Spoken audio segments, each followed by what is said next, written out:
Good morning ടീച്ചർമാരെ, മാഷന്മാരെ, എന്തൊക്കെയുണ്ട്? സുഖം തന്നെയല്ലേ? പഠനമൊക്കെ നന്നായിട്ട് നടക്കുന്നുണ്ടോ എന്ന് വിചാരിക്കുന്നു. നിങ്ങൾക്ക് ലഭ്യമായ എല്ലാ സൗകര്യങ്ങളും ഉപയോഗിക്കുക, പഠിക്കുക. കേട്ടിട്ട് പരീക്ഷയൊക്കെ അടുത്ത് വരികയാണ്. അപ്പോൾ അതിനുള്ള തയ്യാറെടുപ്പുകൾ പൂർവാധികം ശക്തിയായി നടത്തേണ്ടതാണ്. ക്ലാസ്സുകൾ മുന്നോട്ട് പോകുന്നുണ്ട്. ഇപ്പോൾ സൈക്കോളജിയുടെ ഭാഗം പറഞ്ഞു കഴിഞ്ഞാൽ ആദ്യം സൈക്കോളജി, എന്തൊക്കെയാണ് സൈക്കോളജി, രണ്ടാമത് പറഞ്ഞത് സൈക്കോളജിയുടെ പ്രധാനപ്പെട്ട ആളുകൾ, അവരുടെ സിദ്ധാന്തങ്ങൾ, അതിനുശേഷം നമ്മൾ വളർച്ച എന്താണ്, വികാസം എന്താണ്, പിന്നെ കുട്ടികളിലേക്ക് എത്തുകയാണ്. കുട്ടികളുടെ വളർച്ചയും വികാസവും പ്രത്യേകതകൾ, അവരുടെ കാതറിൻ എം ബ്രിഡ്ജസിൻ്റെ ചാർട്ട് തുടങ്ങി വന്ന് ഇപ്പോൾ നമ്മൾ അടുത്ത മെയിൻ ആളുകളിലേക്ക് പോവുകയാണ്. ഓരോ ദിവസം ഓരോ ആളുകളെ ആണ് ഉദ്ദേശിച്ചിട്ടുള്ളത്. ഓരോ ആളുകളെ ഉദ്ദേശിച്ചിട്ടുള്ളത് എന്ന് പറഞ്ഞാൽ പ്രത്യേകിച്ചൊന്നും വിചാരിക്കേണ്ട. നമ്മൾ ഓരോ ദിവസവും എടുക്കുന്നത് ഓരോ ആളുകളുടെ പ്രധാനപ്പെട്ട സിദ്ധാന്തങ്ങൾ, പ്രധാനപ്പെട്ട കാര്യങ്ങൾ എന്നിവ വെച്ചിട്ടായിരിക്കും എന്നാണ് ഉദ്ദേശിച്ചത്. അതേപോലെ നിങ്ങൾക്ക് പഠിക്കാൻ എളുപ്പത്തിനാണ് ഓരോ ദിവസവും കൃത്യമായി നോട്ടുകൾ അതേപോലെ അപ്ഡേറ്റ് ചെയ്തുകൊണ്ടിരിക്കുന്നത്. അപ്പോൾ സമയം കളയുന്നില്ല, കഴിഞ്ഞ ക്ലാസ്സിൻ്റെ തുടർച്ച തന്നെയാണ്. നമുക്ക് നോക്കാം. പിയാഷെ, നിങ്ങൾക്ക് എല്ലാവർക്കും അറിയുന്ന ആളാണ് ജീൻ പിയാഷെ. ജീൻ പിയാഷെയുടെ വൈജ്ഞാനിക പഠന സിദ്ധാന്തത്തെക്കുറിച്ചാണ് ഇന്നത്തെ ക്ലാസ് ഉള്ളത്. വൈജ്ഞാനിക പഠന സിദ്ധാന്തം എന്താണ് ടീച്ചർമാരെ, മാഷന്മാരെ? വൈജ്ഞാനികം എന്താണ്? വൈജ്ഞാനിക വികാസം എന്താണ്? വൈജ്ഞാനിക വികാസം, ഈ വൈജ്ഞാനികം എന്താ എന്നറിഞ്ഞാലല്ലേ അതിൻ്റെ വികാസത്തെക്കുറിച്ച് നമ്മൾ പറയേണ്ടുള്ളൂ. എന്താണ് വൈജ്ഞാനിക വികാസം എന്നാൽ? ചിന്ത, യുക്തിചിന്ത, ഭാഷ. യുക്തിചിന്ത, ഭാഷ എന്നിവയിലുള്ള വികാസമാണ് വൈജ്ഞാനിക വികാസം. ഒരു പോയിന്റ് ഒന്നുകൂടി പറയാം. ചിന്ത, യുക്തിചിന്ത, ഭാഷ എന്നിവയിലുള്ള വികാസമാണ് വൈജ്ഞാനിക വികാസം. കത്തിയോ? കോഗ്നിറ്റീവ് ഡെവലപ്മെന്റ് എന്ന് പറയുന്ന ഇതാണ്. കോഗ്നിറ്റീവ് ഡെവലപ്മെന്റ് എന്ന് പറയുന്നതും ഇതേ കാര്യമാണ്. ഈ വൈജ്ഞാനിക വികാസത്തിന് പറയുന്നതാണ് കോഗ്നിറ്റീവ് ഡെവലപ്മെന്റ്. കോഗ്നിറ്റീവ് ഡെവലപ്മെന്റ് ഇങ്ങനെ എഴുതിയ നോട്ടും ഷെയർ ചെയ്യാം, കുഴപ്പമില്ല. കോഗ്നിറ്റീവ് ഡെവലപ്മെന്റ്, കോഗ്നിറ്റീവ് ഡെവലപ്മെന്റ് എന്ന് പറഞ്ഞാലും വൈജ്ഞാനിക വികാസം പറഞ്ഞാലും ഒരേ കാര്യമാണ്.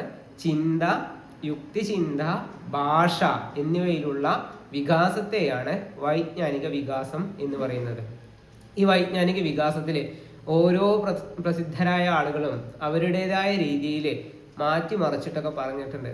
അപ്പൊ നമ്മൾ ഇന്നിവിടെ നോക്കുന്നത് ഇയാളെ കുറിച്ചിട്ടാണ്, പിയാഷെ. എപ്പോഴും കേട്ട പേരായിരിക്കും ജീൻ പിയാഷെ.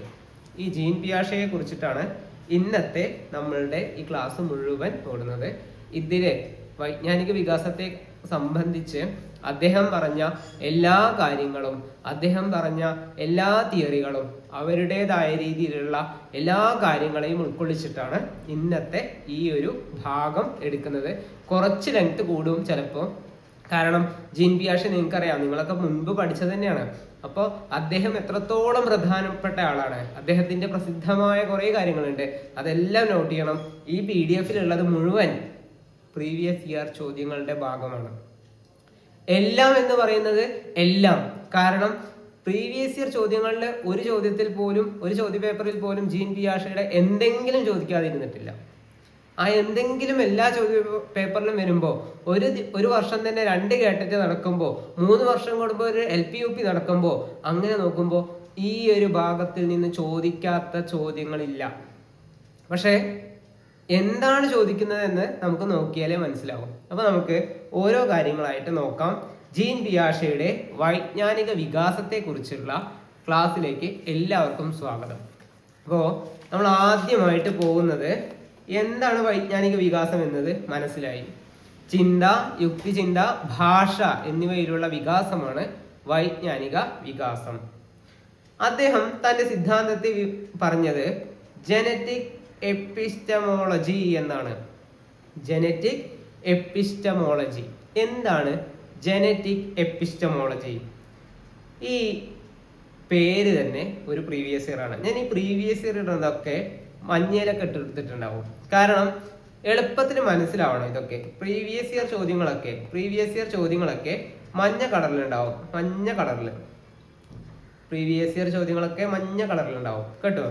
അപ്പോൾ ജനറ്റിക് എപ്പിസ്റ്റമോളജി എന്ന് പറയുന്നത് എന്താണ് എന്നാണ് നമുക്ക് നോക്കേണ്ടത്. ഒന്നുമില്ല, അദ്ദേഹം മനോവൈജ്ഞാനിക ജനിതക വൈജ്ഞാനിക ശാഖയായിട്ട് പറഞ്ഞതാണ് അദ്ദേഹത്തിന്റെ ജനറ്റിക് എപ്പിസ്റ്റമോളജി. ഇത് മലയാളം ടേം തന്നെയായിട്ടും ഈ ഒരു ഇംഗ്ലീഷിൽ തന്നെയാണ് പറയുന്നത്. ജനറ്റിക് എപ്പിസ്റ്റമോളജി നിർവചിച്ചതാര്, ആ സിദ്ധാന്തം പറഞ്ഞതാര്, പ്രസ്താവിച്ചതാര് എന്നിങ്ങനെയൊക്കെ സ്ഥിരം ചോദ്യങ്ങൾ കാണുന്നുണ്ട്. അത് പറഞ്ഞത് ജീൻ പിയാഷെയാണ്. ജീൻ പിയാഷെ അദ്ദേഹത്തിന്റെ മറ്റു പ്രസിദ്ധമായ ഒരു വാചകമാണ് ചിൽഡ്രൻസ് ആർ ലിറ്റിൽ സയന്റിസ്റ്റ്. കുട്ടികൾ കുട്ടി ശാസ്ത്രജ്ഞന്മാരാണ്, ലിറ്റിൽ സയന്റിസ്റ്റ് ആണ്. എന്തിനാണ് ഇത് പറഞ്ഞത്? കാരണം ഞാനൊരു കഥ പോലെ പറയാൻ ശ്രമിക്കാം. ഒരു കാലഘട്ടം വരെ കുട്ടികളെയും മുതിർന്നവരായിട്ടാണ്, അതായത് മുതിർന്നവരെയും കുട്ടികളെയും ഒരേപോലെയാണ് കണക്കാക്കിയിരുന്നത്.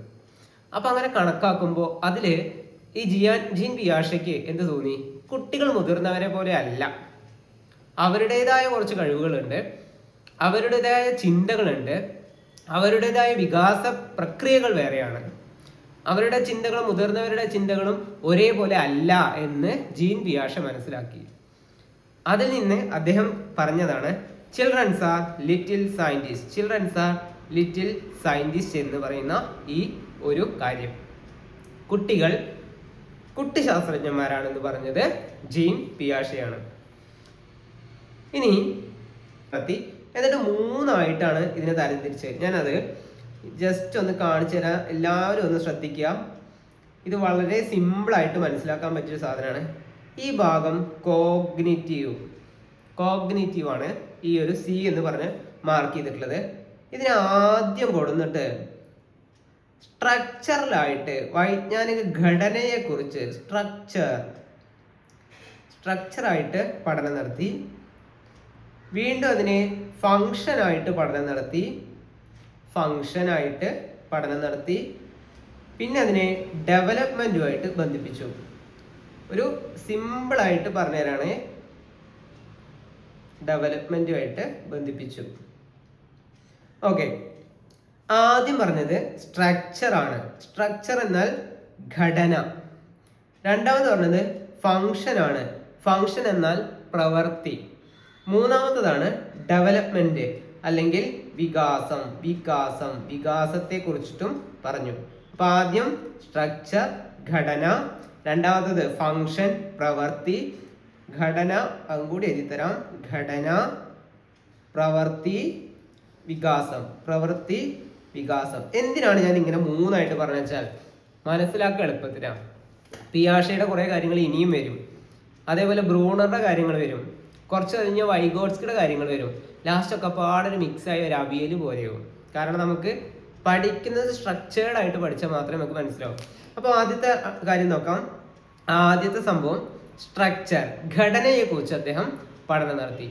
ഘടനയിൽ അദ്ദേഹം പറഞ്ഞ പ്രധാനപ്പെട്ട കാര്യമാണ് സ്കീമ. എല്ലാവരും കേട്ടിട്ടുണ്ടാവും സ്കീമ, SCHME, സ്കീമ എന്നും പറയും, അല്ലെങ്കിൽ സ്കീമ എന്നും പറയും. സ്കീമ പറഞ്ഞാൽ വളരെ സിമ്പിളാണ്. നമ്മുടെ കുട്ടികളുടെ വികാസത്തിന്റെ അടിസ്ഥാന ഘടകമായി പറയുന്ന സാധനമാണ് schema. Basic structural unit of mind. ഒന്നുകൂടി പറയാം, സ്കീമ എന്നത് basic structural unit of mind ആണ്. Basic structure of unit of mind എന്ന് പറഞ്ഞാൽ ഉത്തരം സ്കീമ. പറഞ്ഞാൽ നമ്മുടെ മനസ്സിൻ്റെയൊക്കെ കുട്ടികളുടെയൊക്കെ വികാസത്തിൻ്റെയൊക്കെ അടിസ്ഥാന സാധനം, അടിസ്ഥാന ഘടകമാണ് സ്കീമ.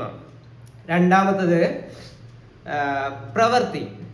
പ്രവൃത്തിയിൽ 3 കാര്യങ്ങളാണ്. ഞാൻ ജസ്റ്റ് ഒന്ന് മനസ്സിലാക്കാൻ വേണ്ടി പറയണം. നമ്മൾ ഇതിനെ വീണ്ടും വീണ്ടും പറഞ്ഞു പോവും, അപ്പോൾ നിങ്ങൾക്കൊന്നും കൂടി മനസ്സിലാവും. ആദ്യത്തെ അദ്ദേഹം അസിമിലേഷൻ എന്ന് പറയുന്ന ഒരു സാധനം പറഞ്ഞു, അസിമിലേഷൻ. രണ്ടാമത്തത് പറഞ്ഞു അക്കോമഡേഷൻ അല്ലെങ്കിൽ സംസ്ഥാപനം. BEdകാർക്കും DLEdകാർക്കും ഒക്കെ ഇതേ സംഭവം തന്നെയാണ്. പിയാഷെ അവിടെ എത്തുമ്പോൾ മാറിപ്പോണൊന്നുമില്ല. മൂന്നാമത്തതായിട്ട് അതിൻ്റെ ഇക്വിലിബ്രിയം എന്നും പറഞ്ഞു, ഇക്വിലിബ്രിയം എന്നും പറഞ്ഞു. 3 കാര്യങ്ങൾ ജസ്റ്റ് ഒന്ന് മനസ്സിലാക്കുക. ആദ്യം പറഞ്ഞത് സ്ട്രക്ചറല് സ്കീമ, രണ്ടാമത് പറഞ്ഞത് ഫംഗ്ഷനിൽ 3 കാര്യങ്ങളാണ് ഞാൻ ഇപ്പോൾ പറഞ്ഞത്. Assimilation, accommodation, equilibrium. ദെൻ വികാസത്തിന്റെ ഘട്ടം വേറെ തന്നെയാണ്. നമുക്ക് ആദ്യം പഠിക്കേണ്ടത് ഈ സ്കീമയെ കുറിച്ചും അതേപോലെ ഫംഗ്ഷനിൽ പറഞ്ഞ അക്കോമഡേഷൻ, അസിമിലേഷൻ, ഇക്വിലിബ്രിയം എന്നീ 3 കാര്യങ്ങളെ കുറിച്ചിട്ടാണ്. എന്തൊക്കെയാണെന്ന് പറയാൻ നമുക്ക് കുറേയേറെ കാര്യങ്ങളൊന്നും നോക്കണ്ട. നമുക്കറിയാവുന്ന നമ്മുടേതായ രീതിയിൽ ഇവിടെ മനസ്സിലാക്കിയെടുത്ത ഇതൊന്നും അത്ര വലിയ പ്രശ്നമല്ല, സാധനങ്ങളൊന്നുമല്ല. നമുക്ക് ഓരോന്നായിട്ട് അങ്ങോട്ട് നോക്കി പോവാം. എന്നാ തുടങ്ങാം. ആദ്യത്തെ കാര്യം തന്നെ നമുക്ക് നോക്കാം. എന്താണ് സ്കീമ? സ്കീമ എന്നാൽ എന്ത്? സ്കീമ പറഞ്ഞാൽ വൈജ്ഞാനിക ഘടനയുടെ ഏറ്റവും ബേസിക് ആയ സാധനമാണ് സ്കീമ. വൈജ്ഞാനിക ഘടനയുടെ ഏറ്റവും അടിസ്ഥാന ഘടകമാണ് സ്കീമ. നമുക്ക് സ്കീമ പറഞ്ഞാൽ വലിയ കാര്യമൊന്നുമല്ല. നമുക്കിപ്പോ ഒരു കാര്യം പറഞ്ഞാൽ, ഞാനിപ്പോ ഒരു ബസ് എന്ന് പറഞ്ഞാൽ പെട്ടെന്ന് നിങ്ങളുടെയൊക്കെ മനസ്സിൽ എന്താ വരണത്? ഒരു ബസ്സിന്റെ രൂപം, കേക്ക്. ഓക്കെ, വന്നു.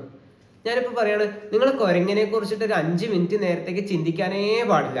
പറഞ്ഞാൽ പെട്ടെന്ന് നിങ്ങളുടെ മനസ്സിൽ വന്നത് കുരങ്ങൻ എന്ന വാക്ക് നിങ്ങളുടെ മനസ്സിലേക്ക് കയറ്റിയപ്പോൾ തന്നെ വന്നു അവൻ്റെതായ ഒരു ചിത്രം, ഇല്ലേ? എന്ത് നമ്മൾ വേണ്ട പറഞ്ഞോ ആ സാധനത്തിനെയാണ് നമുക്ക് മനസ്സിലേക്ക് പെട്ടെന്ന് വന്നത്. അതാണ് സ്കീമ. ക്ലിക്കായോ? അതാണ് സ്കീമ. നമ്മുടെ ചിന്തകളുടെയൊക്കെ അടിസ്ഥാന യൂണിറ്റ് ആണ് സ്കീമ. ഓക്കെ അല്ലേ? അതായത് വൈജ്ഞാനിക ഘടനയുടെ അടിസ്ഥാന ഘടകമാണ് സ്കീമ. സ്കീമ പറഞ്ഞാൽ മലയാളം ഇംഗ്ലീഷും ഒക്കെ ഒന്ന് തന്നെയാണ്. വൈജ്ഞാനിക ഘടനയുടെ കോഗ്നിറ്റീവ് ഡെവലപ്മെന്റിന്റെ ബേസിക് യൂണിറ്റ് ആണ് സ്കീമ. അല്ലെങ്കിൽ മലയാളത്തിൽ പറഞ്ഞാൽ വൈജ്ഞാനിക ഘടനയുടെ അടിസ്ഥാനമാണ് സ്കീമ. കത്തിയില്ലേ? ക്ലിയർ അല്ലേ? അടുത്തത്, ഈ സ്കീമയിൽ നടക്കുന്ന 2-3 കാര്യങ്ങളാണ് അസിമിലേഷൻ, അക്കോമഡേഷൻ, ഇക്വിലിബ്രിയം. ആദ്യത്തെ സാധനം അക്കോമഡേഷനും അസിമിലേഷനും എന്താണെന്ന് അറിയണം. ആദ്യം പറയുന്നത് അസിമിലേഷൻ, അതിന്റെ മലയാളമാണ് സ്വാംശീകരണം. അസിമിലേഷൻ എന്നാൽ സ്വാംശീകരണം. നമ്മളുടെ ഉള്ളിലേക്ക് എടുക്കുന്ന സാധനത്തെ ആണ് ഞാൻ മനസ്സിലാക്കാൻ വേണ്ടി പറയുകയാണേ. സ്വാംശീകരിക്കുക എന്ന് പറയാം. ഉള്ളിലേക്ക് മനസ്സിലാക്കുക, അല്ലെങ്കിൽ നമ്മുടെ ശരീരത്തിലേക്ക് പോഷകങ്ങളെ സ്വാംശീകരിക്കുന്നു എന്ന് പറയും. അതായത് നമ്മുടെ ഉള്ളിലേക്ക് എടുക്കുകയാണ് അതിനെ. അടുത്തത് അക്കോമഡേഷൻ, സന്നിവേശം എന്നും പറയും, അല്ലെങ്കിൽ അതിന് വേറൊരു പേരാണ് സംസ്ഥാപനം. ഓക്കെ, രണ്ടും പഠിക്കണം.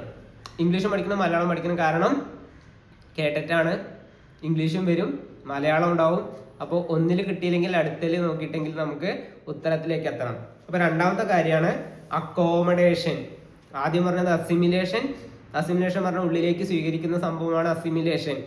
രണ്ടാമത്തത് അക്കോമഡേഷൻ, സന്നിവേശിപ്പിക്കുക, നമ്മളിലേക്ക് അങ്ങോട്ട് മനസ്സിലാക്കുക. ഇനി പറയാട്ടോ, പേടിക്കണ്ട. ഉള്ളിലേക്ക് എടുക്കുന്നതാണ് അക്കോമഡേഷൻ. അടുത്ത സാധനമാണ് അഡാപ്റ്റേഷൻ, അനുരൂപീകരണം. 3 വാക്കുകൾ: അസിമിലേഷൻ, അക്കോമഡേഷൻ, അഡാപ്റ്റേഷൻ. നമുക്ക് ഓരോന്നായിട്ട് നോക്കാം. പ്രശ്നങ്ങളെ നിലവിലുള്ള സ്കീമുകൾ ഉപയോഗിച്ച് പരിഹരിക്കുന്നതാണ് സ്വാംശീകരണം. ഒന്നും മനസ്സിലായില്ലല്ലോ? ശ്രദ്ധിക്കാം. നമുക്ക് ഒരു കുട്ടിയുണ്ട്. ആ കുട്ടി ചെറിയ കുട്ടിയാണ്, കാര്യങ്ങളൊക്കെ മനസ്സിലാക്കി വരുന്ന ഒരു കുട്ടിയാണ്. അതായത് ചെറിയ കുട്ടി കാര്യങ്ങളൊക്കെ പുറം ലോകവുമായിട്ടുള്ള ബന്ധങ്ങളൊക്കെ ഇങ്ങനെ ഉണ്ടാക്കിയെടുക്കുന്ന ഒരു കുട്ടിയാണ് ആ ഒരു കുട്ടി. അപ്പോൾ ആ കുട്ടിക്ക് ചൂട് എന്താണെന്നറിയില്ല, തണുപ്പ് എന്താണെന്നറിയില്ല. അപ്പോൾ ആ കാര്യങ്ങളെയൊക്കെ മനസ്സിലാക്കി എടുക്കുന്ന ഒരു വളർച്ചാഘട്ടമല്ലേ? ആ വളർച്ചാഘട്ടത്തിൽ ഉണ്ടാവുന്ന കാര്യമാണ് ആദ്യം പറഞ്ഞ സാധനം അസിമിലേഷൻ. അസിമിലേഷൻ. ചൂടുള്ള പാത്രം വെച്ചാലും തണുത്ത പാത്രം വെച്ചാലും കുട്ടി പോയിട്ട് തൊട്ട് നോക്കും. ചില കുട്ടികളുടെ അടുത്ത് പറഞ്ഞാൽ, ഇപ്പൊ നമുക്ക് തന്നെ അറിയാം, കുറച്ച് മുതിർന്നു കഴിഞ്ഞാൽ തീ തൊടരുത്, കളിക്കരുത്, തീ കൊണ്ട് കളിച്ചാൽ ദേഹത്ത് മുറിയാവും അല്ലെങ്കിൽ പൊള്ളും എന്നൊക്കെ പറഞ്ഞാലും എന്നാലും ആ കുട്ടി പോയിട്ടൊന്ന് തൊട്ട് നോക്കി ഓക്കെ പൊള്ളുന്നുണ്ടെന്ന് കൺഫേം ആക്കും, പിന്നെ അവൻ പോവില്ല. ഇസ്തിരിപ്പെട്ടി വെച്ച് കഴിഞ്ഞാൽ, മനസ്സിലാവാൻ എളുപ്പത്തിനാണ്, ഇസ്തിരിപ്പെട്ടി വെച്ച് കഴിഞ്ഞാൽ ചൂടുണ്ട് തൊടരുത് പറഞ്ഞാൽ കുട്ടി ഒന്ന് പോയി ടച്ച് ചെയ്ത് ഓക്കെ ഇത് ചൂടുണ്ട് എന്ന് ഉറപ്പിച്ചതിന് ശേഷം പിന്നെ നമ്മൾ തൊടാതിരിക്കൂ. അതാണ് ആദ്യത്തെ കാര്യം. ഒരു കാര്യത്തെ അവൻ മനസ്സിലാക്കി എടുക്കുന്നതാണ് അസിമിലേഷൻ. ഒരു കാര്യത്തെ കുട്ടി മനസ്സിലാക്കി എടുക്കുന്നതാണ് അസിമിലേഷൻ. ചൂട് പറഞ്ഞൊരു സാധനം ഉണ്ട്, ആ സാധനം കയ്യിലായി കഴിഞ്ഞാൽ പൊള്ളും, ചൂട് അടിച്ചാൽ കൈ പൊള്ളും എന്ന കാര്യം മനസ്സിലാക്കിയെടുക്കുന്നു. ഇതാണ് ആദ്യത്തെ പരിപാടി. ഒരു സ്കീമ ഉണ്ടാക്കിയെടുക്കുക. ഒരു സ്കീം അങ്ങനെ ഉണ്ടായി വരികയാണ്. ചൂടിൽ തട്ടിയാൽ അല്ലെങ്കിൽ ചൂടുള്ള പാത്രം പോയി പിടിച്ചാൽ കൈ പൊള്ളും. അതാണ് ആദ്യത്തെ സാധനം, അസിമിലേഷൻ അല്ലെങ്കിൽ സ്വാംശീകരണം എന്ന് പറയും. അസിമിലേഷൻ പറഞ്ഞാൽ ഒരു പ്രശ്നത്തെ നിലവിലുള്ള സ്കീമുകൾ ഉപയോഗിച്ച് മനസ്സിലാക്കിയെടുക്കുക. അതാണ് സ്വാംശീകരണം. ഇനി അടുത്ത സാധനമാണ് സന്നിവേശം, അക്കോമഡേഷൻ അല്ലെങ്കിൽ സംസ്ഥാപനം എന്നും പറയും. സംസ്ഥാപനം എന്ന് പറയുന്നതും അക്കോമഡേഷൻ എന്ന് പറയുന്നതും സന്നിവേശം എന്ന് പറയുന്നതും ഒരേ സാധനമാണ്. അക്കോമഡേഷൻ എന്താണെന്ന് നമുക്ക് നോക്കാം. ചെറിയ കുട്ടികൾക്ക്, കുഞ്ഞു കുട്ടിയുടെ ഒരു വീട്ടിൽ ഒരു പേർഷ്യൻ ക്യാറ്റ് ഉണ്ട്, ഇതേപോലത്തെ ഒരു പേർഷ്യൻ ക്യാറ്റ് ഉണ്ട്.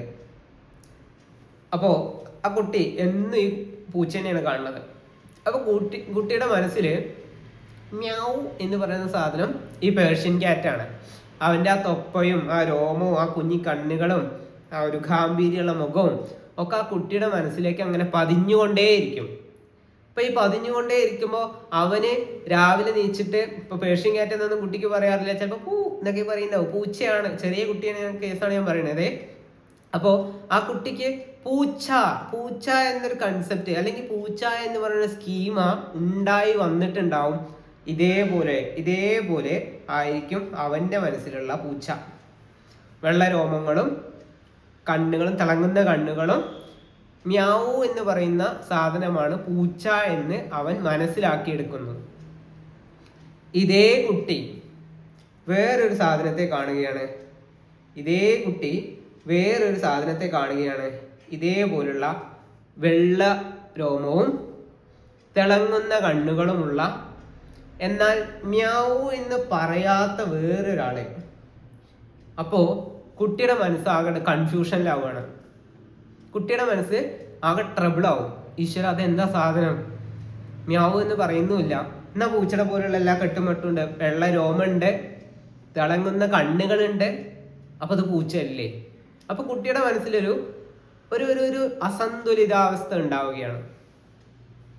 അപ്പോ കുട്ടി ആ അസന്തുലിതാവസ്ഥയിൽ നിന്നും കാര്യം പഠിക്കുകയാണ്. പൂച്ചയെ പോലുണ്ടെങ്കിലും മൊയൽ എന്ന് പറയുന്ന സാധനം പൂച്ചയല്ല, മ്യാവു എന്ന് പറയില്ല, ഇതൊരു പൂച്ചയല്ല എന്ന കാര്യം കുട്ടി മനസ്സിലാക്കിയെടുക്കുന്നു. ഈ പ്രക്രിയയാണ് അക്കോമഡേഷൻ അല്ലെങ്കിൽ സംസ്ഥാപനം അല്ലെങ്കിൽ സന്നിവേശം എന്ന് പറയുന്നത്. പൂച്ച മുയലല്ല, പൂച്ചയും മുയലും വെവ്വേറെയാണ് എന്ന് ആ കുട്ടി മനസ്സിലാക്കിയെടുക്കുന്നതാണ് അക്കോമഡേഷൻ. ആദ്യം പറഞ്ഞ സാധനം അസിമിലേഷൻ. ഒരു സ്കീമയിലേക്ക് അല്ലെങ്കിൽ ഒരു സ്കീമയില് കാര്യങ്ങളെ കൂട്ടിച്ചേർത്ത് മനസ്സിലാക്കുന്നു, അതിനെയാണ് അസിമിലേഷൻ എന്ന് പറയുന്നത്. ആ മനസ്സിലാക്കിയ കാര്യത്തിലേക്ക് നിലവിലുള്ള അറിവുകൾ ഉപയോഗിച്ച് അല്ലെങ്കിൽ ആ ഒരു സ്കീമിൽ മാറ്റം വരുത്തി പുതിയ കാര്യങ്ങളെ കൂടി മനസ്സിലാക്കുന്നു. പൂച്ച എന്ന് പറഞ്ഞാലും വെള്ളരോമം, തിളങ്ങുന്ന കണ്ണുകൾ ഉണ്ടെങ്കിലും പൂച്ചയല്ല മുയല് എന്ന കാര്യം മനസ്സിലാക്കുന്നു. അതായത് മുൻപത്തെ പൂച്ച എന്ന സ്കീമയിലേക്ക് കുട്ടിയുടെ മനസ്സിൽ മാറ്റം വരുന്നു. ഇതാണ് അടുത്ത സാധനം, അക്കോമഡേഷൻ. കത്തിയോ? ഡൗട്ട് ഉണ്ടോ? ഒന്നുകൂടി നോക്കാം. അനുരൂപീകരണം. ആ അനുരൂപീകരണത്തിലെ ഒന്നാമത്തെ സാധനമാണ് സ്വാംശീകരണം അല്ലെങ്കിൽ അസിമിലേഷൻ. അസിമിലേഷൻ പറഞ്ഞാൽ സ്കീമുകൾ ഉപയോഗിച്ച് സാഹചര്യത്തെ മനസ്സിലാക്കുന്നതാണ് അസിമിലേഷൻ. നിലവിലുള്ള സ്കീമുകൾക്ക് മാറ്റം വരുത്തിയിട്ട് പുതിയ കാര്യങ്ങളെ പഠിച്ചെടുക്കുന്നതാണ് അക്കോമഡേഷൻ അല്ലെങ്കിൽ സംസ്ഥാപനം അല്ലെങ്കിൽ സന്നിവേശം. ഇത്രയേ ഉള്ളൂ. ക്ലിയർ അല്ലേ? ഓക്കെ അല്ലേ? ഇതേ ഉള്ളൂ പിയാഷെയുടെ വൈജ്ഞാനിക വികാസം പറയുന്ന ഭാഗത്ത്. ഇനി പറഞ്ഞ മൂന്നാമത്തെ സാധനമാണ് ഇക്വിലിബ്രിയം. എന്താണ് ഇക്വിലിബ്രിയം? ഇക്വിലിബ്രിയം പറഞ്ഞാൽ ഈക്വൽ ആക്കിയിട്ട് കാണുക എന്ന് ആലോചിച്ചാൽ മതി. ഈക്വൽ ആയിട്ട് കാണുക. ഒരു ത്രാസിന്റെ രണ്ട് സൈഡും ഈക്വൽ ആവുമ്പോഴല്ലേ തൂക്കം നമ്മൾ നോക്കുക. അതല്ലേ ഇക്വിലിബ്രിയം പൊസിഷൻ. അതിൽ ഒരു സൈഡിൽ ഇങ്ങനെ കനം കൂടിക്കഴിഞ്ഞാൽ മറ്റേ ത്രാസ് പൊങ്ങില്ലേ? അതെന്താണ്? ഒരു ഇക്വിലിബ്രിയം പോവുകയല്ലേ ചെയ്യണത്. ആ ഒരു തുലനാവസ്ഥ മാറിയല്ലേ. അപ്പൊ പിന്നെയും നമ്മൾ കുറച്ച് ഒന്നെങ്കിൽ പഞ്ചാരയോ അല്ലെങ്കിൽ എന്തെങ്കിലും സാധനം ഇതിലിട്ടിട്ട് പിന്നെ അതിനെ ഇക്വിലിബ്രിയം ആക്കാൻ നോക്കില്ലേ? കടയിൽ പോകുമ്പോൾ അറിയും. അപ്പൊ അങ്ങനെ ഈക്വൽ ആക്കി മാറ്റില്ലേ? ആ ഒരു പ്രശ്നം, അതായത് ഒരു സൈഡിൽ കൂടുതൽ ഒരു സൈഡിൽ കുറവെന്നുള്ളത് മാറ്റാൻ കുറച്ചുകൂടി കാര്യങ്ങൾ ഇങ്ങനെ ആഡ് ചെയ്ത് കൊടുക്കില്ലേ? ത്രാസ് പഞ്ചസാര വാങ്ങുകയാണ് അല്ലെങ്കിൽ അരി വാങ്ങുകയാണെങ്കിൽ കുറച്ച് ദിവസം കൂടി അരി ഇട്ടിട്ട് ആ രണ്ട് സൈഡും തുലനാവസ്ഥയിലാക്കില്ലേ? ഇതാണ് പിയാഷെ പറയണത് ഇക്വിലിബ്രിയം. അതായത് ഒരു കുട്ടിക്ക് എന്തെങ്കിലും പ്രശ്നത്തെ അഭിമുഖീകരിക്കേണ്ടി വരുമ്പോൾ ആ കുട്ടിക്ക് അവന്റെ ഇക്വിലിബ്രിയം തെറ്റുന്നു. ഇക്വിലിബ്രിയം തെറ്റുമ്പോൾ കുട്ടി കാര്യങ്ങളെ മനസ്സിലാക്കിയിട്ട് വീണ്ടും ഇക്വിലിബ്രിയത്തിലേക്ക് എത്തുന്നു. ക്ലിയർ അല്ലേ? ഓക്കെ അല്ലേ? മൂന്ന് കാര്യങ്ങൾ ഓക്കെ അല്ലേ? കുട്ടികളെ ലിറ്റിൽ സയന്റിസ്റ്റ് എന്ന് വിളിച്ചത് ആരാണ്? പിയാഷെ. പിയാഷെയാണ് ലിറ്റിൽ സയന്റിസ്റ്റ് എന്ന് വിളിച്ചത്. ഈ പിയാഷെ പറഞ്ഞ മൂന്ന് കാര്യങ്ങളാണ് അസിമിലേഷൻ, അക്കോമഡേഷൻ, ഇക്വിലിബ്രിയം. ക്ലിയർ അല്ലേ? ഇത്രയേ ഉള്ളൂ വൈജ്ഞാനിക വികാസത്തില് പിയാഷെ പറഞ്ഞ ആദ്യത്തെ കണ്ടീഷൻസ്. ഓക്കെ അല്ലേ? എന്നാൽ നമുക്ക് അടുത്ത ഭാഗത്തിലേക്ക് പോകാം. പിയാഷെയുടെ വൈജ്ഞാനിക വികാസത്തിന്റെ ഓരോ സ്റ്റേജുകളുണ്ട്. ഞാൻ മുമ്പേ വളർച്ചയും വികാസവും എടുത്ത സമയത്ത് ഇതേപോലെ പ്രായം വെച്ചിട്ട് പറഞ്ഞിരുന്നു. മോട്ടോർ സ്റ്റേജ് എന്നറിയപ്പെടുന്ന കാലഘട്ടം 0 മുതൽ 2 വയസ്സ് വരെ. നേരത്തെ നമ്മൾ വയസ്സിന്റെ ഘടന പറഞ്ഞിരുന്നു. വയസ്സിന്റെ ഘടന പറയുന്നത് എന്തിനാണ്? ആ വയസ്സിന്റെ ഘടനയ്ക്ക് വളരെ പ്രാധാന്യമുണ്ട്. അത് വെച്ചിട്ടാണ് ക്വസ്റ്റ്യൻസ് ചോദിക്കുക. അതേപോലെ ഇതിലുള്ള കുറച്ച് വയസ്സിന്റെ ഘടന ഉണ്ട്. നമുക്ക് അത് ഒരു 4 എണ്ണമാണ് ഉള്ളത്. ഇന്ദ്രിയ ചാലകഘട്ടം ആദ്യത്തെ കാര്യമാണ്. അത് 0 മുതൽ 2 വയസ്സ് വരെയാണ് നീണ്ടു നിൽക്കുന്നത്. എന്താണ് ഇന്ദ്രിയ ചാലകഘട്ടം? ആ പേരിനെ ഒന്നാണ് കട്ട് ചെയ്ത് നോക്കൂ. ഇന്ദ്രിയം, പഞ്ചേന്ദ്രിയങ്ങൾ കൊണ്ടാണ് മനുഷ്യ ശരീരം ഉണ്ടാക്കിയിട്ടുള്ളത് എന്ന് പറയണം. ഇന്ദ്രിയങ്ങളിലൂടെ കാര്യങ്ങളെ മനസ്സിലാക്കിയെടുക്കുന്ന പ്രായമാണ് ഇന്ദ്രിയ ചാലകഘട്ടം. ഒന്നുകൂടി പറയാം. ഇന്ദ്രിയങ്ങളിലൂടെ ചാലകം, ഇന്ദ്രിയങ്ങളിലൂടെ കാര്യങ്ങൾ മനസ്സിലാക്കിയെടുക്കുന്നതാണ് ഇന്ദ്രിയ ചാലകഘട്ടം. ഒന്നുകൂടി സെറ്റല്ലേ? ആ പേര് തന്നെ ഉണ്ട്. ഇന്ദ്രിയം പറഞ്ഞാൽ നമ്മുടെ 5 പഞ്ചേന്ദ്രിയങ്ങൾ. ക്ലിക്കായോ? അതേപോലെ ആ 5 പഞ്ചേന്ദ്രിയങ്ങളിലൂടെ കാര്യങ്ങളെ മനസ്സിലാക്കിയെടുക്കുന്നതാണ് ഇന്ദ്രിയ ചാലകഘട്ടം. 0 മുതൽ 2 വയസ്സ് വരെയുള്ള കുട്ടികളെ മാത്രം ആലോചിച്ച് നോക്കൂ ടീച്ചർമാര്, മാഷന്മാരെ. സിമ്പിളാണ്.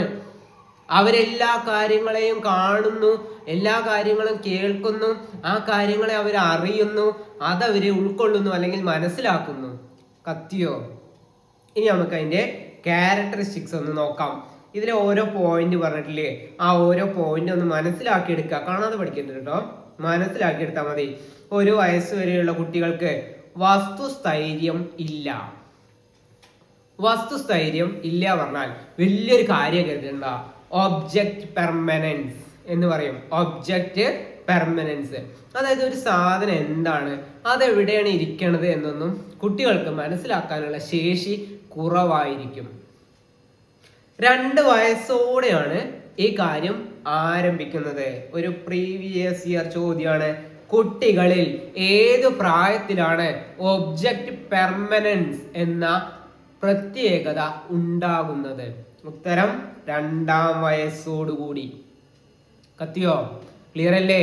കുട്ടികളിൽ വസ്തുസ്ഥൈര്യം അല്ലെങ്കിൽ ഒബ്ജക്റ്റ് പെർമനൻസ് ഉണ്ടാകുന്നത് 2-ാം വയസ്സോടാണ്. രണ്ടാമത്തെ കാര്യം, പരിചയക്കേട് കാണിക്കുന്നു. ചെറിയ കുട്ടികള്, എല്ലാ കുട്ടികളും ഒരേപോലെ അല്ലല്ലോ. ചെറിയ കുട്ടികള് അവർക്ക് അറിയാത്ത ആൾക്കാരുടെ അടുത്തേക്കൊന്നും അങ്ങനെ അധികം പോവില്ല. ചിലപ്പോൾ പോയാലും അവർ പെട്ടെന്ന് തന്നെ കരഞ്ഞു പിടിച്ചിട്ട് അമ്മയുടെ അടുത്തേക്ക് തന്നെ തിരിച്ചു വരും. അതാണ് പരിചയക്കേട് കാണിക്കുന്നു എന്ന് പറയുന്നത്. മൂന്നാമത്തത്, അറിവ് ശേഖരിക്കുന്ന കാലഘട്ടം. എന്താണ് അറിവ് ശേഖരിക്കുക? ആ പേര് തന്നെ അല്ലേ, ഇന്ദ്രിയ ചാലക ഘട്ടം. പഞ്ചേന്ദ്രിയങ്ങളിലൂടെ അറിവുകൾ മനസ്സിലാക്കുന്ന കാലഘട്ടം. ഒരു പോയിന്റ് അവിടെ വന്നില്ലേ? അറിവ് ശേഖരിക്കുന്ന കാലഘട്ടം. അനുകരണങ്ങളുടെ തുടക്കമുള്ള കാലഘട്ടം. അനുകരണം, അതായത് അവരുടെ മുതിർന്നവർ എന്ത് ചെയ്യുന്നു എന്നവര് സൂക്ഷ്മമായി മനസ്സിലാക്കാൻ ശ്രമിക്കുന്ന കാലഘട്ടമാണ് ഇന്ദ്രിയ ചാലകഘട്ടം.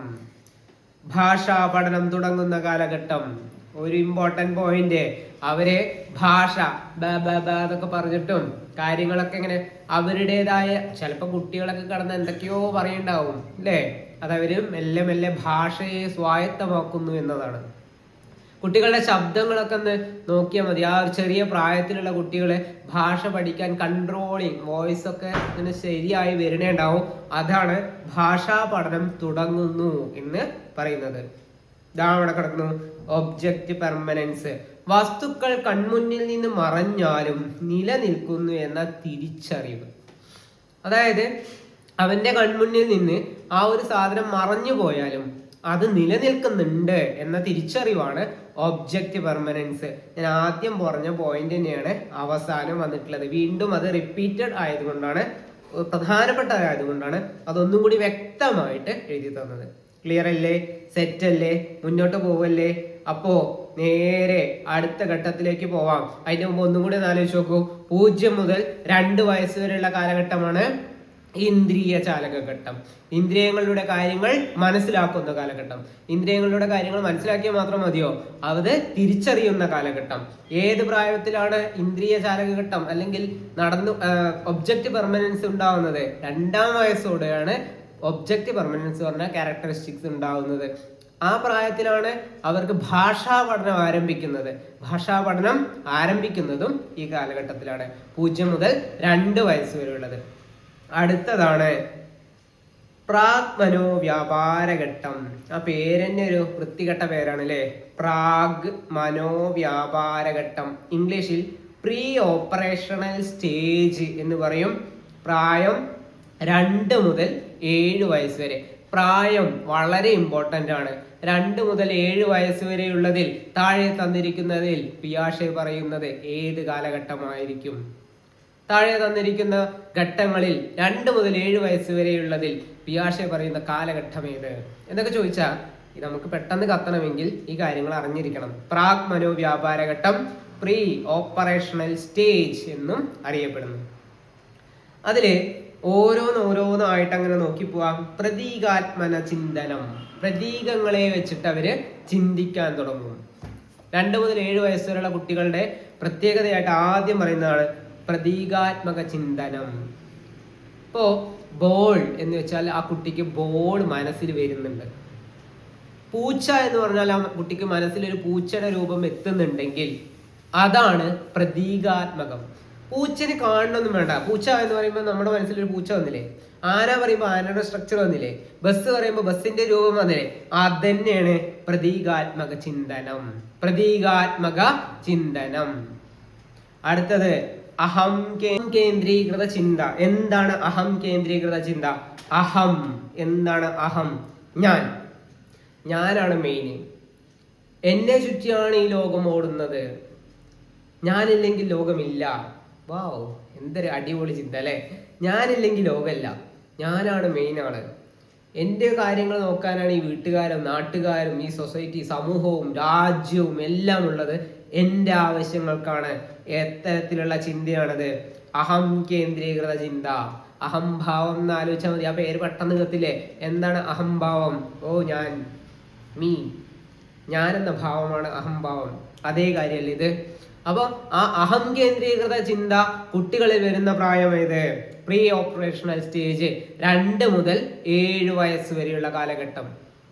അടുത്തത് ആനിമിസ്റ്റിക് ചിന്തനം. എല്ലാ വസ്തുക്കളിലും ജീവികളുടെ പ്രത്യേകതകൾ ആരോപിക്കപ്പെടുന്ന ചിന്താരീതി. ആ സാധനം പോണുണ്ടോ പൂച്ചയെ പോലെ, ആ സാധനം പോണുണ്ടോ പാമ്പിനെ പോലെ പോണുണ്ടോ എന്നൊക്കെ നമ്മൾ പറയാറില്ലേ? ആനയെ പോലെ നടക്കണ ചേച്ചി എന്ന് പറയാറില്ലേ? തമാശക്ക് കേട്ടോ. ഉറുമ്പിനെ പോലെ നടക്കുകയാണ് ഇവൻ. അപ്പൊ എന്താണ്? എന്ത് കണ്ടാലും ആ കണ്ട സാധനം മൊത്തം അനിമൽസുമായിട്ട് കണക്ട് ചെയ്യുകയാണെങ്കിൽ അതിനെ പറയും അനിമിസ്റ്റിക് ചിന്തനം. ആനിമിസ്റ്റിക് ചിന്തനം. എല്ലാ കാര്യങ്ങളിലും എല്ലാ വസ്തുക്കളിലും ജീവികളുടെ പ്രത്യേകതകളും എല്ലാം പറയുന്നതാണ് ആനിമിസ്റ്റിക് ചിന്തനം. അടുത്ത ഇമ്പോർട്ടൻറ്റ് സാധനം കൺസർവേഷൻ. കൺസർവേഷൻ എന്ന് പറയുന്ന സംഭവം തന്നെ ഇല്ല. എന്താണ് കൺസർവേഷൻ? രൂപമാറ്റം വരുത്തിയാലും ആ അളവുകൾ തുല്യമല്ല എന്ന ആ കുട്ടിക്ക് മനസ്സിലാവാത്ത പ്രായമാണ് ഈ ഒരു പ്രാക് മനോവ്യാപാര ഘട്ടം. ഒന്നുകൂടി സിമ്പിളായിട്ട് ഞാൻ പറഞ്ഞുതരാം. ഒരു വലിയ ജാറിൽ ഒരു 2 ലിറ്റർ വെള്ളമുണ്ട്. ഒരു പരന്ന വലിയൊരു സ്ഥലത്ത് 2 ലിറ്റർ വെള്ളമുണ്ട്. അപ്പോൾ ആ കുട്ടിയുടെ അടുത്ത് ചോദിക്കുകയാണ്, ആ പരന്ന ഭാഗത്താണോ ഈ ജാറിലാണോ ഏറ്റവും കൂടുതൽ വെള്ളം? രണ്ടിലും ഒരേ അളവാണ് ഉപയോഗിച്ചിരിക്കുന്നത്, 2 ലിറ്റർ. കുട്ടി ആകെ വണ്ടറടിച്ച് കൺഫ്യൂഷൻ ആവും, ഇതിലിപ്പോൾ ഏതാവും? പരന്ന് കിടക്കണേലല്ലേ കൂടുതലുണ്ടാവുക. അപ്പോൾ കുട്ടി പറയും ആ പരന്ന് കിടക്കണേലാണ് കൂടുതൽ. അപ്പൊ എന്താണ് അങ്ങനെ? അത് കുറേ ഉണ്ട്. ആ രീതിയിൽ അവൻ അതിൻ്റെതായ രീതിയിൽ അവൻ്റെതായ രീതിയിൽ അങ്ങോട്ട് സമർത്ഥിക്കും.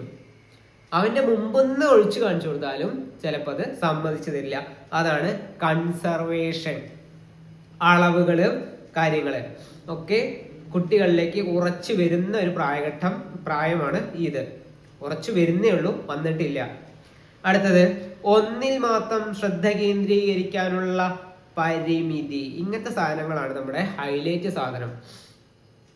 ഒന്നിൽ മാത്രം ശ്രദ്ധ കേന്ദ്രീകരിക്കാനുള്ള കഴിവാണ് പ്രാക് മനോവ്യാപാര ഘട്ടം എന്ന് പറഞ്ഞാൽ ആ ഓപ്ഷൻ തെറ്റാണ്. അതൊരു പരിമിതിയാണ്. അതായത് ആ കുട്ടിക്ക്, ആ പ്രായത്തിലുള്ള ഒരു കുട്ടിക്ക് ഒരു കാര്യത്തിൽ മാത്രം ശ്രദ്ധ കേന്ദ്രീകരിക്കാൻ ആവില്ല. അതായത് കുറെ കാര്യങ്ങൾ ചെയ്യാനൊന്നും ആ ഒരു കുട്ടിക്ക് സാധിക്കില്ല. അറ്റ് എ ടൈം ഒരു കാര്യത്തിലേക്കായിരിക്കും അവന്റെ ഫോക്കസ്. ആണോ? കൺഫ്യൂഷൻ ആയില്ലേ? ഒന്നുമില്ല.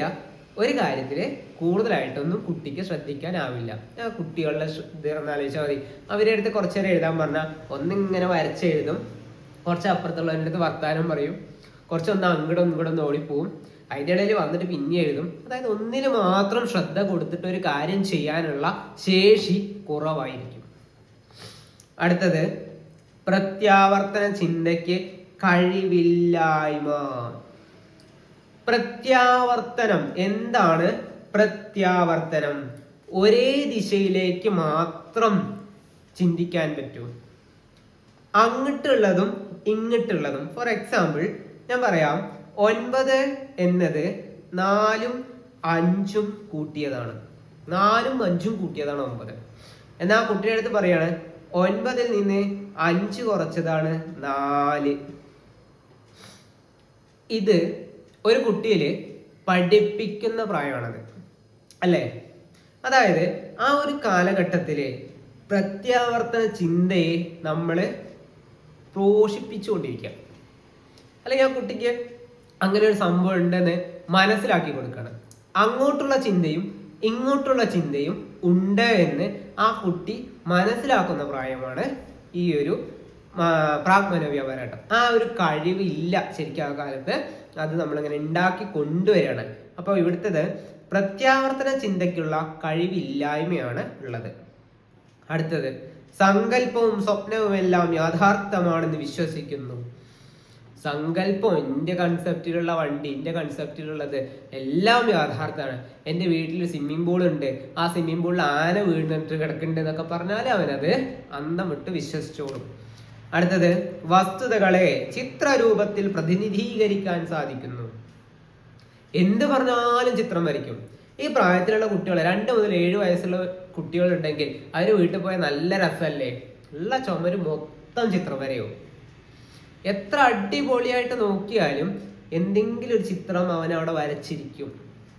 അത് ആ കുട്ടിയുടെ തെറ്റല്ല, ആ പ്രായത്തിൻ്റെ പ്രത്യേകതയാണ്. അവരെന്ത് കണ്ടാലും ചിത്രങ്ങൾ വരയ്ക്കാൻ ശ്രമിക്കും.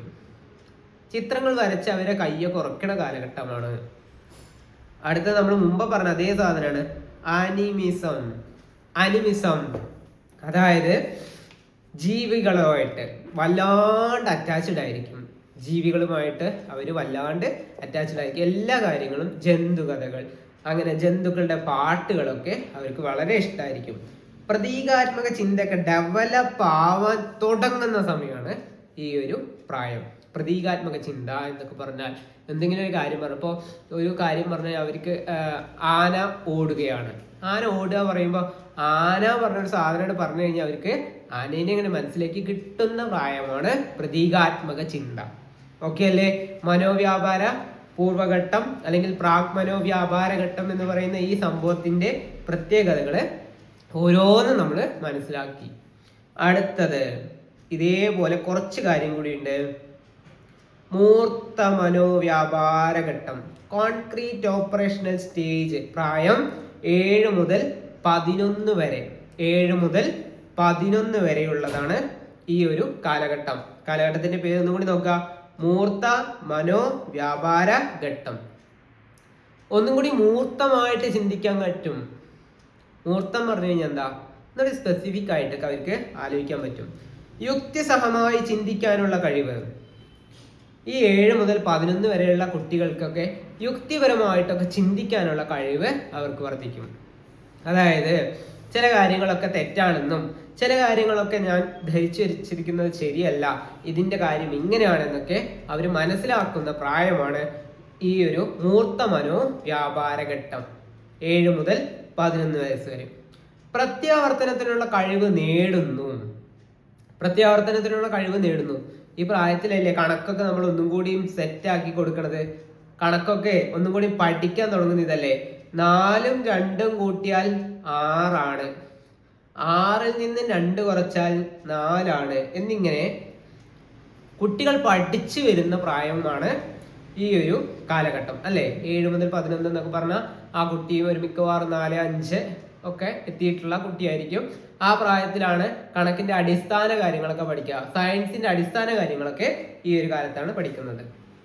കൺസർവേഷൻ, അതായത് രൂപമാറ്റം വരുത്തിയാലും അളവിൽ മാറ്റമില്ല എന്ന കാര്യം അവർ പഠിക്കും.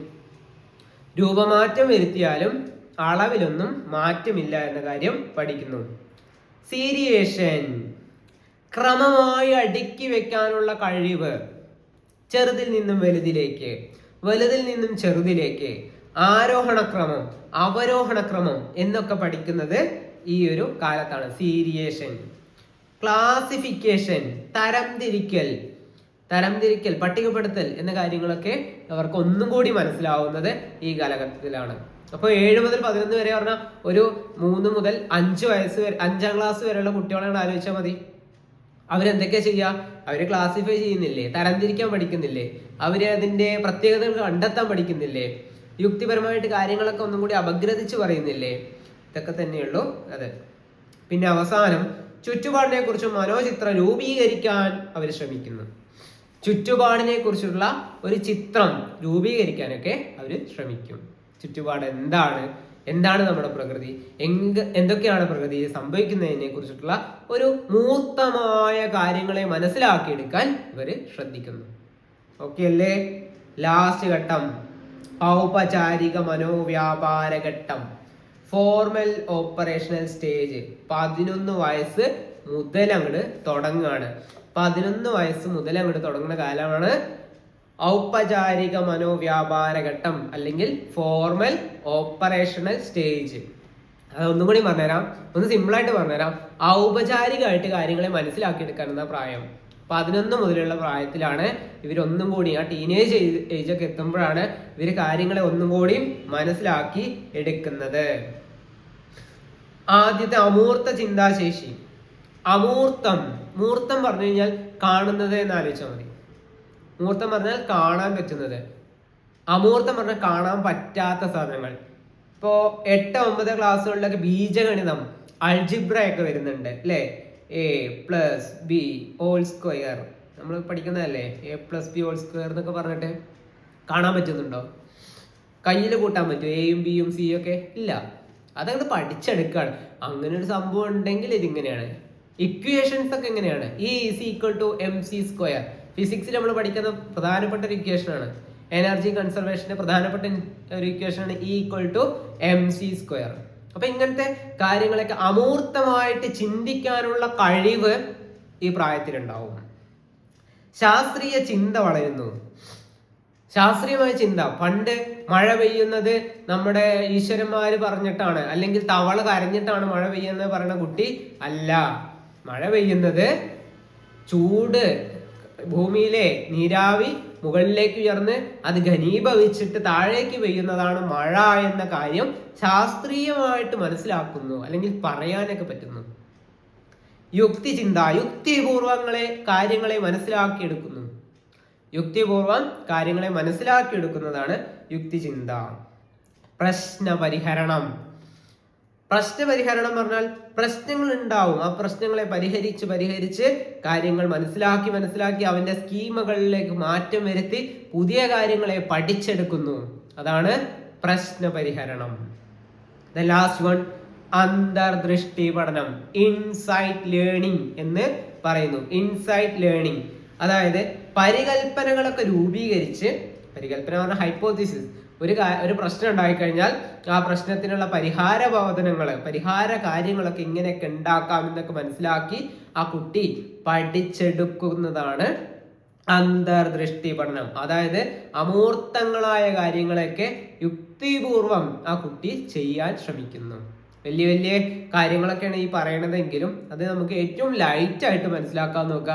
നമുക്ക് ഈ പരീക്ഷ പാസ്സായാൽ മതി, അല്ലാതെ പിയാഷെ പഠിച്ചിട്ട് MA ഇൻ സൈക്കോളജി ഒന്നും നേടാനില്ല. അപ്പൊ നമുക്ക് ജസ്റ്റ് ഈ കാര്യങ്ങളെ മനസ്സിലാക്കിയെടുക്കുക. പിയാഷെയുടെ 4 ഘട്ടങ്ങളാണ്: ഇന്ദ്രിയ ചാലക ഘട്ടം, പ്രാഗ് മനോവ്യാപാര ഘട്ടം, ഔപചാരിക മൂർത്ത മനോവ്യാപാര ഘട്ടം, ഔപചാരിക മനോവ്യാപാര ഘട്ടം. ആദ്യത്തത് ഇന്ദ്രിയചാലക ഘട്ടം 0 മുതൽ 2 വയസ്സ് വരെയാണ്. അത് ജനനം തൊട്ട് 2 വയസ്സ് വരെ. പ്രാഗ് മനോവ്യാപാര ഘട്ടം പറഞ്ഞാൽ 2 മുതൽ 7 വയസ്സ് വരെ. മൂർത്ത മനോവ്യാപാര ഘട്ടം പറഞ്ഞാൽ 7 മുതൽ 11 വരെ. 11 മുതലുള്ളതാണ് ഔപചാരിക മനോവ്യാപാര ഘട്ടം. ടീച്ചർമാരെ, മാഷന്മാരെ, ഒരു പേടിയും പേടിക്കണ്ട. ഈ PDF ഒന്ന് വൃത്തിയായിട്ട് പഠിച്ചാൽ മാത്രം മതി. എന്നിട്ട് കുറച്ച് പ്രാക്ടീസ് ചോദ്യങ്ങൾ ചെയ്യാം. നമുക്ക് ഈ ഭാഗത്തുനിന്ന് വന്ന കുറച്ച് ചോദ്യങ്ങൾ നോക്കാം. കണ്ടുവോ? കാണാൻ പറ്റുന്നുണ്ട് എന്ന് കരുതുന്നു. ഇന്ദ്രിയ ചാലക ഘട്ടം, മൂർത്ത മനോവ്യാപാര ഘട്ടം, ഔപചാരിക മനോവ്യാപാര ഘട്ടം, പ്രാഗ് മനോവ്യാപാര ഘട്ടം. 4 അപ്പുറത്ത് അതുമായിട്ടുള്ള ബന്ധങ്ങൾ തന്നിട്ടുണ്ട്. അതിന്റെ ഇംഗ്ലീഷ് വേർഷനും ഇവിടെ തന്നിട്ടുണ്ട്. അപ്പോൾ മലയാളം കിട്ടിയില്ലെങ്കിൽ ഇംഗ്ലീഷ് നോക്കാം. ഇനി ഒന്നും കൂടി ഇങ്ങോട്ട് വളച്ചൊടിച്ചിട്ട് ചോദിച്ചതാണ്. അതായത് options make A question difficult. താഴെ തന്നിരിക്കുന്നതെല്ലാം പഠിച്ചതല്ലേ, ഇപ്പുറത്ത് പറഞ്ഞ കാര്യങ്ങളും നമുക്ക് അറിയണതല്ലേ, പിന്നെ എന്തുകൊണ്ടാണ് ഈ ചോദ്യം ഒരു ബുദ്ധിമുട്ടായിട്ട് തോന്നുന്നത്? ഓപ്ഷൻസ്, ആ ഓപ്ഷൻസിന് ആണ് ഈ ചോദ്യം കിടക്കുന്നത്. അതായത് ഇതില് ലാക്ക് ഓഫ് ഒബ്ജക്റ്റ് പെർമനൻസ് എന്ന് പറയുന്നതല്ലേ തെറ്റായത്? ഇന്ദ്രിയ ചാലക ഘട്ടത്തിൽ വസ്തുസ്ഥൈര്യം ആർജിച്ചെടുക്കുന്നു എന്നല്ലേ പറയണത്? ഇന്ദ്രിയ ചാലക ഘട്ടം, ഇന്ദ്രിയങ്ങളിലൂടെ കാര്യങ്ങളെ മനസ്സിലാക്കുന്നതാണ് ഇന്ദ്രിയ ചാലക ഘട്ടം. അതായത് വസ്തുക്കളെയൊക്കെ മനസ്സിലാക്കുന്നതാണ്. അത് ഇവിടെ ലാക്ക് എന്ന് തന്നിട്ടുണ്ട്, ലാക്ക് ഓഫ് ഒബ്ജക്റ്റ് പെർമനൻസ്. അതായത് ആ ഉത്തരം, ആ ഓപ്ഷൻ തെറ്റാണ്. എങ്ങനെയാണ് ഒരു ചോദ്യം എങ്ങനെ എളുപ്പമാവും, എങ്ങനെ നമുക്ക് ടഫ് ആവും എന്ന് തീരുമാനിക്കുന്നത്? അപ്പൊ കാര്യം പഠിച്ചാൽ പോരാ, ചോദ്യത്തെ ആൻസർ ചെയ്യുന്ന ഒരു രീതി കൂടി നോക്കണം. ബാക്കിയുള്ളത് വായിച്ചു നോക്കേണ്ട ആവശ്യമുണ്ടോ? സിമ്പിളാണ്. ആദ്യത്തെ തന്നെയാണ് ഉത്തരം തെറ്റായ കാര്യം ഉത്തരം എഴുതി. അടുത്ത ചോദ്യം നോക്കാം. തന്റെ പാവയോട് 4 വയസ്സ് പ്രായമുള്ള കുട്ടി സംസാരിക്കുകയും കഥകൾ പറഞ്ഞു ഉറക്കാൻ ശ്രമിക്കുകയും ചെയ്യുന്നു. പിയാഷെയുടെ അഭിപ്രായത്തിൽ ഇത് എന്തിനുള്ള ഉദാഹരണമാണ്? പാവയ്ക്ക് ജീവനുണ്ട് എന്ന് വിചാരിക്കുന്ന ചിന്ത, അനിമിസ്റ്റിക് ചിന്ത. അനിമിസ്റ്റിക് ചിന്തയാണ് ഇതിന്റെ ഉത്തരം. ബാക്കിയുള്ളതൊക്കെ നമ്മൾ പറഞ്ഞു. അനുമാന നിഗമന ചിന്ത, കൺസർവേഷൻ, വസ്തുസ്ഥൈര്യം, ഒബ്ജക്റ്റ് പെർമനൻസ് അവിടെ തന്നെ ഉണ്ട് എന്നുള്ളത്. കേന്ദ്രീകരണം, ഒരേ കാര്യത്തിലേക്ക് ശ്രദ്ധ കൊടുത്ത് ചെയ്യാനുള്ള ശേഷിയാണ് കേന്ദ്രീകരണം. അപ്പൊ അത് 3 അല്ല. പാവയാണ് ഇവിടെ കിടക്കുന്നത്. പാവയുടെ കഥയൊക്കെ പറഞ്ഞിട്ട് കുട്ടി ഉറക്കാൻ നോക്കുകയാണ്. അതുകൊണ്ട് അതിന് അനിമിസ്റ്റിക് ചിന്തയാണ് കൂടുതൽ ശരിയായ ഉത്തരം. ദെൻ ജാമറ്റ് എന്ന കുട്ടി കാഴ്ചയിൽ നിന്ന് പാവയെ മാറ്റിയപ്പോഴേക്കും ജാമറ്റ് പാവയെ പൂർണ്ണമായും മറന്നുപോയി. അതായത് ഒരു കുട്ടിയുടെ മുമ്പിൽ ഒരു പാവ ഉണ്ടായിരുന്നു. ആ പാവനെ കുട്ടിയുടെ മുമ്പിൽ നിന്ന് മാറ്റിയപ്പോൾ കുട്ടി പാവയെ പൂർണ്ണമായും മറന്നുപോയി. പിയാഷയുടെ അഭിപ്രായത്തിൽ അവൾ ഏത് ഘട്ടത്തിലാണ്? ഔപചാരിക മനോവ്യാപാര ഘട്ടം, മൂർത്ത മനോവ്യാപാര ഘട്ടം, ഇന്ദ്രിയ ചാലകഘട്ടം, പ്രാക് മനോവ്യാപാര ഘട്ടം. അതായത് കുട്ടിയുടെ കൺമുമ്പിലുള്ള ഒരു സാധനത്തെ പെട്ടെന്ന് മാറ്റിയപ്പോൾ കുറച്ച് കഴിഞ്ഞപ്പോഴേക്കും കുട്ടി ആ സാധനത്തെ കുറിച്ച് മറന്നുപോയി. നമുക്ക് ഇതിനൊന്നും അറിയില്ല കരുതാം. നമ്മളൊരു കുഞ്ഞു കുട്ടീനോട് ആലോചിക്കുക, ആ കുട്ടിയുടെ മുമ്പിൽ നിന്ന് കാര്യം മാറ്റി. കുട്ടി അത്രയും നേരം ആ പാവനെ കളിച്ചുകൊണ്ടിരിക്കുന്നു, പെട്ടെന്നാണ് മാറ്റി. ഒരിത്തിരി ബോധമുള്ള കുട്ടിയാണെങ്കിൽ കുറച്ച് കഴിഞ്ഞാൽ കരയാൻ തുടങ്ങില്ലേ? ആ ഇത്തിരിയും ബോധമില്ലാത്ത കുട്ടിയല്ലേ, അല്ലെങ്കിൽ അത്രയും ചെറിയ കുട്ടിയല്ലേ അപ്പൊ ഇതിന് നിൽക്കൂ? അതന്നെ ഉത്തരം. ആദ്യത്തെ സാധനം ഇന്ദ്രിയ ചാലകഘട്ടം. ഇന്ദ്രിയ ചാലകഘട്ടം പറഞ്ഞാൽ ഇന്ദ്രിയങ്ങളുടെ കാര്യങ്ങൾ മനസ്സിലാക്കുന്ന കാലഘട്ടം 0 മുതൽ 2 വയസ്സ് വരെയുള്ള കാലഘട്ടം. ഇങ്ങനെ പഠിച്ചാൽ മതി, അല്ലാതെ കൂടുതൽ റിസർച്ച് ചെയ്തിട്ടൊന്നും പഠിക്കേണ്ട ആവശ്യമില്ല. സിമ്പിൾ അല്ലേ ടീച്ചർമാരെ മാഷന്മാരെ? സംഭവം സിമ്പിളാണ്. ഈ 3ഉം ഒരേ ചോദ്യപേപ്പറിലെ ചോദ്യങ്ങളാണ്. ഒരു ചോദ്യപേപ്പറിലെ ഒരു ടോപ്പിക്കിൽ നിന്ന് 3 ചോദ്യമാണ് ഇപ്പൊ ഞാൻ കാണിച്ചത്. ഞാൻ ഒരൊറ്റ ചോദ്യപേപ്പറിലാണ് ഇപ്പൊ ഇട്ടിട്ടുള്ളൂ. കുറേ ചോദ്യങ്ങളുണ്ട്. ഓരോ പ്രാവശ്യം ഒരു ഇയറിലെ കേട്ടിട്ട് 2 പ്രാവശ്യം നടക്കും. സർവീസ് കേട്ടിട്ടുണ്ടെങ്കിൽ വേറെയും നടക്കും. അങ്ങനെ മൊത്തത്തിൽ എത്ര ഉണ്ടെങ്കിലും ഒരു 1 മുതൽ 3, 4, 5 വരെയൊക്കെ ചിലപ്പോൾ ഈ ഭാഗത്തുനിന്ന് ചോദിക്കും, ഭാഗ്യത്തിനനുസരിച്ച്. കാര്യം മനസ്സിലായാൽ പോരെ. ഇത്രയേ ഉള്ളൂ സൈക്കോളജി. ഒരു പേടിയും പേടിക്കണ്ട. നിങ്ങൾ നിങ്ങളുടെ കുട്ടികളായിട്ട് കണക്ട് ചെയ്ത് പഠിച്ചോളൂ. അല്ലെങ്കിൽ നിങ്ങൾ ഇടപെടുന്ന കുട്ടികളായിട്ട് കണക്ട് ചെയ്ത് പഠിക്കുക. സംഭവം സിമ്പിളാണ്, സെറ്റാണ്. ഒരു പേടിയും പേടിക്കണ്ട. ഇങ്ങനെ പഠിച്ചു പോവുക. കുറച്ചായിട്ട് പോകുമ്പോൾ നമുക്ക് ഇതൊന്നും ഒരു പ്രശ്നമല്ലാതെയും. അപ്പൊ എല്ലാവരും നേരാവണ്ണം പഠിക്കുക, നല്ല രീതിയിൽ പ്രാക്ടീസ് ചെയ്യുക. ഞാൻ ഒന്നും കൂടി ഉറച്ചു പറയട്ടെ, നമ്മൾക്ക് മോക്ക് എക്സാമുകളൊക്കെ തുടങ്ങുമ്പോൾ ചോദ്യങ്ങൾ കാണുമ്പോൾ നിങ്ങൾക്ക് ഇതൊക്കെ ആൻസർ ചെയ്യാൻ പറ്റിയാൽ മതി. ഇങ്ങനെ ചിന്തിച്ച് ആൻസർ ചെയ്യാൻ പറ്റുമെന്ന് നോക്കുക. സ്ഥിരമായിട്ട് ഇതിനൊന്ന് ഫോളോ അപ്പ് ചെയ്യുക. അല്ലാതെ ഇതവിടെ ആപ്പിൽ ഉണ്ടല്ലോ കരുതിയിട്ട് വിട്ടു പോകരുത്. സ്ഥിരമായിട്ടൊരു ടച്ച് ഉണ്ടാക്കുക. സ്ഥിരം കാണുന്ന ആളുകളുടെ അടുത്ത് നമുക്ക് പരിചയം ഉണ്ടാവും. ആ പരിചയം ഉണ്ടാവുമ്പോഴേ നമുക്ക് ആ പരിചയമുള്ള ആൾക്കാരെ ചോദ്യപേപ്പറിൽ കണ്ടാലേ നമുക്ക് എഴുതാൻ പറ്റും. എല്ലാവർക്കും മനസ്സിലായി കരുതുന്നു. അപ്പോൾ എല്ലാവരും നല്ല രീതിയിൽ നന്നായിട്ട് തന്നെ പഠിക്കുക, കാര്യങ്ങളൊക്കെ മനസ്സിലാക്കുക. ഞങ്ങൾ എപ്പോഴും ഒപ്പമുണ്ട്. എന്തിനു വേണമെങ്കിലും ഞങ്ങളെ സമീപിക്കാം. അപ്പോൾ നിങ്ങൾ നന്നായിട്ട് പഠിക്കുന്നുണ്ടോ എന്ന് കരുതുന്നു. എന്തെങ്കിലും ബുദ്ധിമുട്ടുണ്ടെങ്കിൽ ഞങ്ങളെ അറിയിക്കാൻ മടിക്കരുത്. അതേപോലെ ഓരോ ക്ലാസ്സുകൾ കഴിഞ്ഞാലും നിങ്ങളുടെ അഭിപ്രായങ്ങൾ കൂടി ഞങ്ങൾക്ക് അറിയിച്ചാൽ അടുത്ത ക്ലാസ്സുകൾ ഒന്നുകൂടി മെച്ചപ്പെടുത്താനായിട്ട് ഞങ്ങൾ ശ്രമിക്കും. കാരണം ഫീഡ്ബാക്ക് ഉണ്ടെങ്കിൽ ഞങ്ങൾക്കും മെച്ചപ്പെടാൻ പറ്റും, നിങ്ങൾക്ക് ബെറ്ററായ ഒരു നല്ലൊരു റിസൾട്ട് നൽകാനും പറ്റും. അപ്പോൾ എല്ലാവർക്കും നല്ലൊരു ദിനം ആശംസിക്കുന്നു. നന്ദി. Thank you.